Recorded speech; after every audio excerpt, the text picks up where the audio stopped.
আমার বিয়ে হয়েছে আজ থেকে ১৩ বছর আগে, অ্যারেঞ্জ ম্যারেজ। বিয়ের ঠিক পরদিনই জানতে পারি আমার হাজব্যান্ডের সাথে একজনের বিয়ের কথা হয়েছিল, কিন্তু বিয়েটা কোনো একটা ছোট্ট কারণে হয়নি।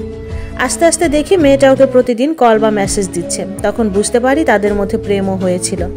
আমি ওকে জিজ্ঞেস করাই সে বলে যে মেয়েটাকে সে বলেছে যে ওর বিয়ে হয়েছে, কিন্তু বিয়ের ৭ মাস পর্যন্ত এরকম মেসেজ কল দেখে আমি নিজেই নাম্বার লুকিয়ে নিয়ে ভদ্র ভাষায় জানিয়ে দেই যেন আর বিরক্ত না করে।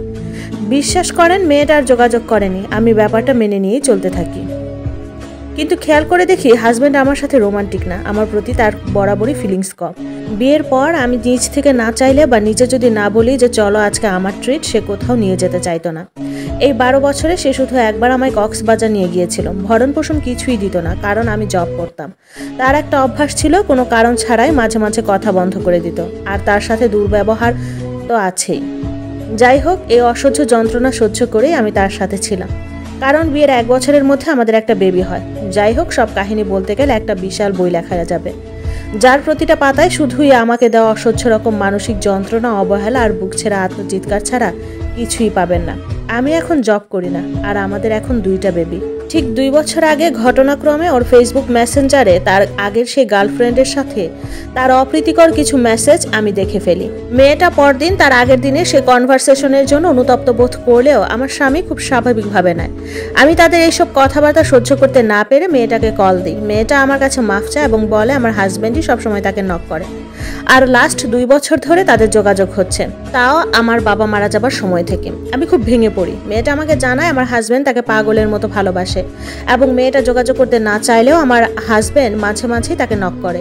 এইরকম হাজারো কথা, হাজারো উদাহরণ। আমার হাজব্যান্ডকে জিজ্ঞেস করায় সে উল্টো আমাকে জেরা করে যে আমি কেন স্পাইগিরি করছি।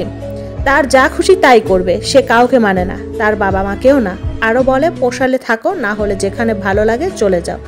আমি সেই দিন খুব ভালো মতো বুঝতে পেরেছি যাকে 10 বছরে মন থেকে সরাতে পারেনি, সেখানে আমি জায়গা কিভাবে পাবো। লাস্ট 7 বছর থেকে সে বিছানা আলাদা করেছে, কারণ তার নাকি ঘুম হয় না, সকালে অফিস করতে হয়, না ঘুমালে তার প্রেশার বেড়ে যায়। তার অপরিচিত সবাই নাকি আলাদা ঘুমায়। আমার বাবা নেই, আমি এখন জব করি না, তার উপর আমার ছোট ছোট 2টা বাচ্চা। শ্বশুর বাড়িতে জানিয়েছি, বাবার বাড়িতে জানিয়েছি, সবাই শুধু বলে মানিয়ে চলতে বাচ্চাদের জন্য।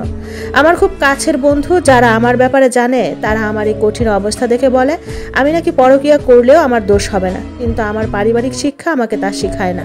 আর এইভাবে এত মানসিক অত্যাচারের ভিতর দিয়ে আমি 12টা বছর কাটিয়ে দিয়েছি। কিন্তু আজকাল আমি আর নিতে পারছি না। কথায় কথায় দোষ ধরা, তার কথার উপর কোনো কথা বলা যাবে না, এসব আমার সহ্যের বাইরে চলে গেছে। সেই দিন তার মুখের উপর একটা কথা বলাতে আমার ছোট বাচ্চাদের সামনে আমাকে মেরে ফেলতে এসেছিল। তার চোখে মুখে আমার প্রতি এত ক্ষোভ, এত ঘৃণা আমি আগে কখনো দেখিনি। আমি সেই দিন শুধু অবাক হয়ে তাকিয়েছিলাম তার দিকে। কথা বলার শক্তি আমি হারিয়ে ফেলি। আমি কোনো গালাগালি, অকথ্য ভাষায় কিছু বলা এমন কিছুই করিনি, শুধু তার কথার পিঠে একটা সাধারণ কথা বলি, আর তাতেই আমাকে মেরে ফেলতে এসেছিল। আমার এখন আর সহ্য হচ্ছে না, দম বন্ধ লাগে, কিন্তু বাচ্চাগুলোর দিকে তাকিয়ে নিজেকে বুঝাইতেছি। কিন্তু আমার মন চাচ্ছে ডিভোর্স দিয়ে দেই।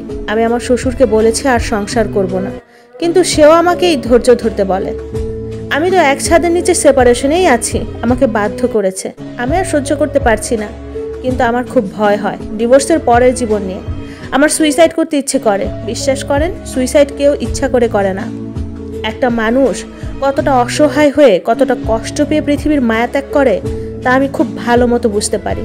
মানুষ কেন আত্মহত্যা করে জানেন? একাকিত্বর জন্য। আমি তাও পারছি না। সবাই আমার জন্য দোয়া করবেন যেন আল্লাহ আমাকে এমনিতেই নিয়ে যায়। প্রতিদিন একবার করে মরার চেয়ে একেবারে মরে যাওয়া ভালো। আমি সবাইকে আমার জীবন থেকে একটা কথা বলবো, কোনো একটা সম্পর্ক থেকে পুরোপুরি না বের হয়ে এসে কখনো কারো বিয়ে করা উচিত না। আমাকে সবাই একটু বলবেন আমার মনটা শান্ত করব কিভাবে। ডিভোর্সের পরের জীবনটা কি আমার এই জীবনের চেয়েও কঠিন? পাঠিয়েছেন নাম প্রকাশে অনিচ্ছুক এক আপু।